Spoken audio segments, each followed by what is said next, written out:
Hello friends, स्वागत है आप सभी का मेरे इस यूट्यूब चैनल में। तो फ्रेंड्स, आज का वीडियो बहुत ही इम्पोर्टेंट है क्योंकि आज मैं आपके लिए भारत के कुछ इम्पोर्टेंट क्वेश्चन लेकर आया हूँ जो आपको किसी भी प्रतियोगी परीक्षा के लिए अत्यंत महत्वपूर्ण है। तो आप लोग इस वीडियो में अंत तक बने रहिए। तो हम वीडियो को शुरुआत करते हैं। भारत की सबसे ऊंची मूर्ति है, भारत की सबसे ऊंची मूर्ति है कौन सी है? ऑप्शन है आपके Harmandir Sahib, Hampi, Statue of Unity या फिर गोमतेश्वर। तो इनमें से सही जवाब जो है वो है ऑप्शन सी, वो है स्टैचू ऑफ यूनिटी जो भारत की सबसे ऊंची मूर्ति है। तो ऑप्शन सी ये आंसर आपका बिल्कुल सही होगा। अगला सवाल,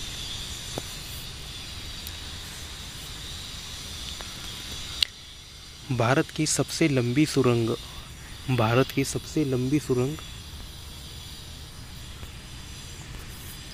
भारत की सबसे लंबी सुरंग है, भारत की सबसे लंबी सुरंग है। ऑप्शन से चेनानी नैसारी सुरंग या फिर जवाहर सुरंग, मलीगुंडा सुरंग या फिर कामशेट सुरंग। तो भारत की सबसे लंबी सुरंग जो है वो है ऑप्शन ए, वो है चेनानी यानी कि नैसारी सुरंग जो भारत की सबसे लंबी सुरंग है। तो ऑप्शन ए यह आंसर आपका बिल्कुल करेक्ट होगा। अगला सवाल, भारत की सबसे लंबी नदी कौन है? भारत की सबसे लंबी नदी कौन है? आपके ऑप्शन से गंडकी, कोसी, ब्रह्मपुत्र या फिर गंगा। तो इनमें से सही जवाब जो है वो है ऑप्शन डी, वो है गंगा जो भारत की सबसे लंबी नदी है। तो ऑप्शन डी ये आंसर आपका बिल्कुल करेक्ट होगा। अगला सवाल, सर्वोच्च न्यायालय में प्रथम महिला न्यायाधीश कौन थी? सर्वोच्च न्यायालय में प्रथम महिला न्यायाधीश कौन थी? आपके ऑप्शन से उमा भारती, सुष्मिता सेन, एम फातिमा बीवी या फिर कर्नम मल्लेश्वरी। तो इनमें से सही जवाब जो है वो है ऑप्शन सी, वो है एम फातिमा बीवी जो सर्वोच्च न्यायालय में प्रथम महिला न्यायाधीश थी। अगला सवाल,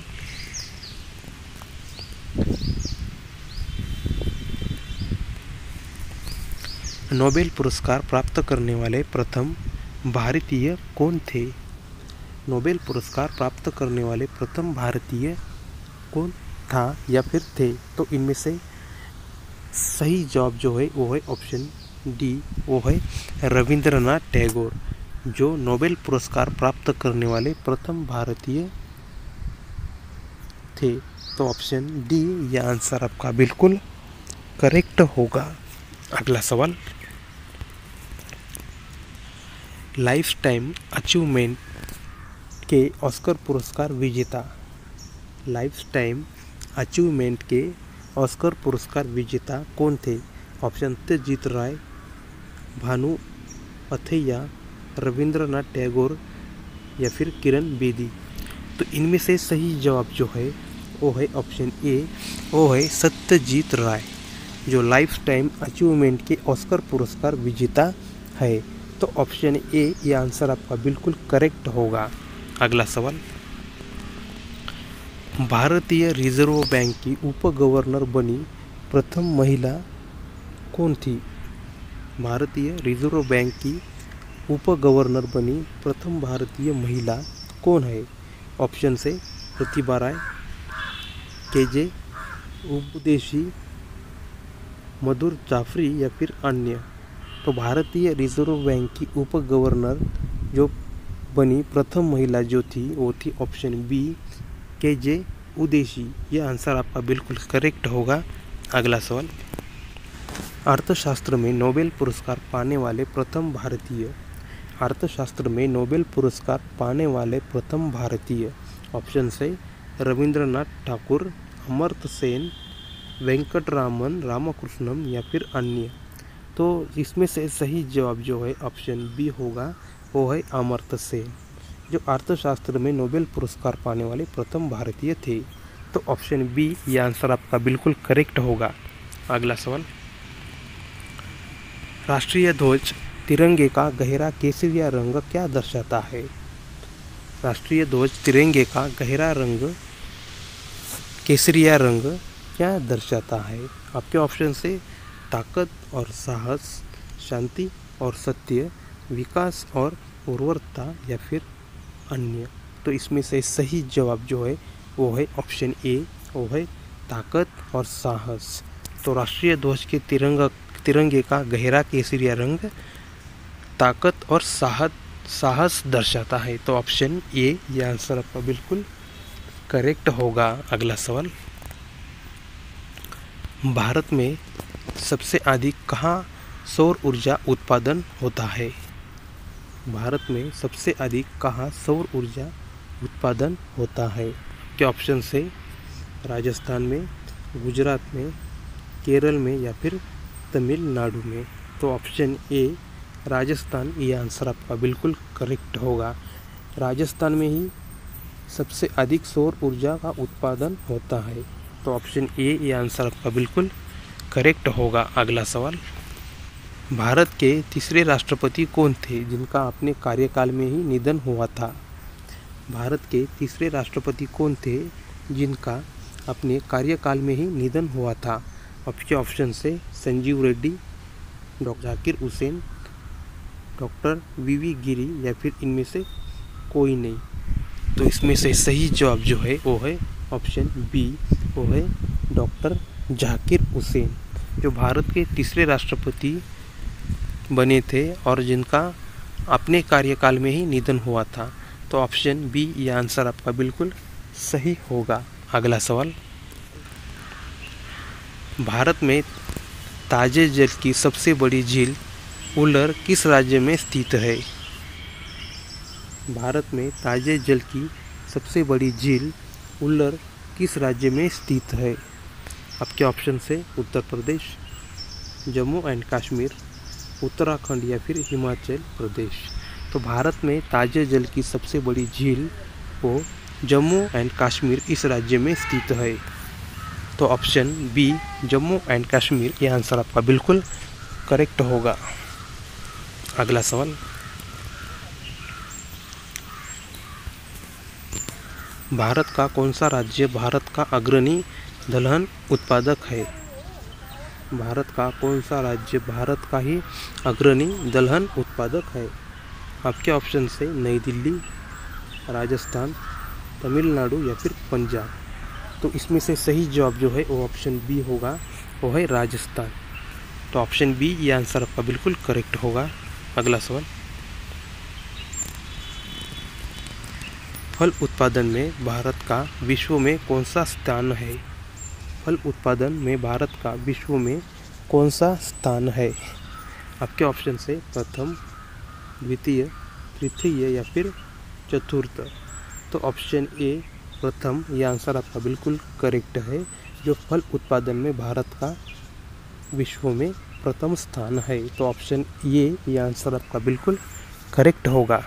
अगला सवाल,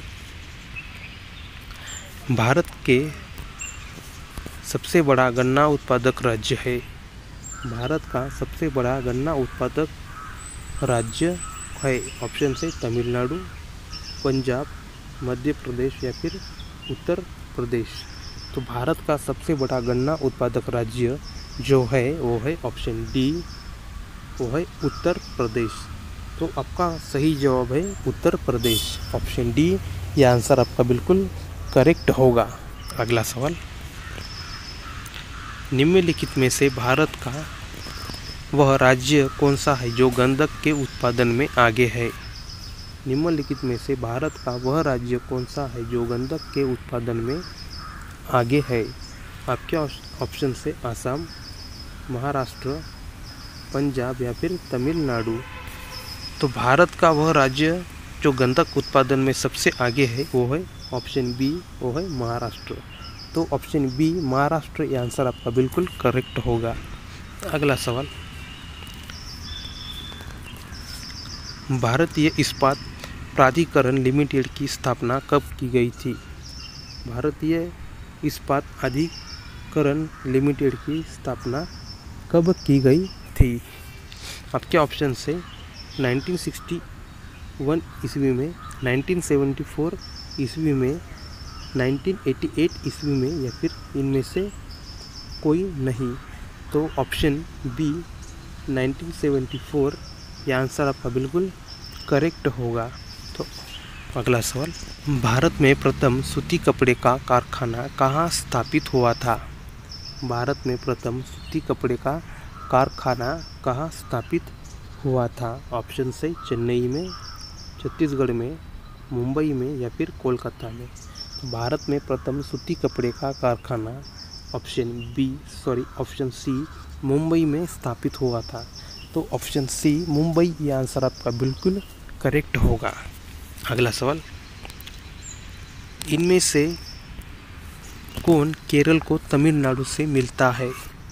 इनमें से कौन केरल को तमिलनाडु से मिलता है? ऑप्शन है थालघाट, शिवकिला, पालघाट, या फिर भोरघाट। तो इसमें से सही जवाब जो है वो है पालघाट। तो ऑप्शन सी पालघाट ये आंसर आपका बिल्कुल करेक्ट होगा। अगला सवाल, भारत के देशांतरीय विस्तार में लगभग कितने डिग्री का अंतर है? भारत के देशांतरीय विस्तार में लगभग कितने डिग्री का अंतर है?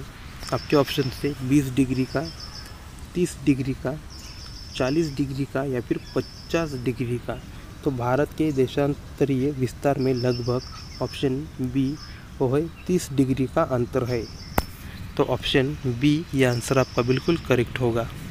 अगला सवाल, भारत में 10 फरवरी को किस रूप में मान्यता प्राप्त हुई है?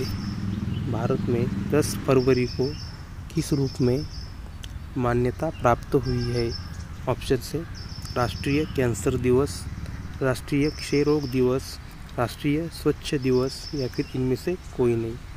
तो भारत में 10 फरवरी को ऑप्शन सी वो है राष्ट्रीय स्वच्छ दिवस दिन प्राप्त हुआ है। तो ऑप्शन सी ये आंसर आपका बिल्कुल करेक्ट होगा।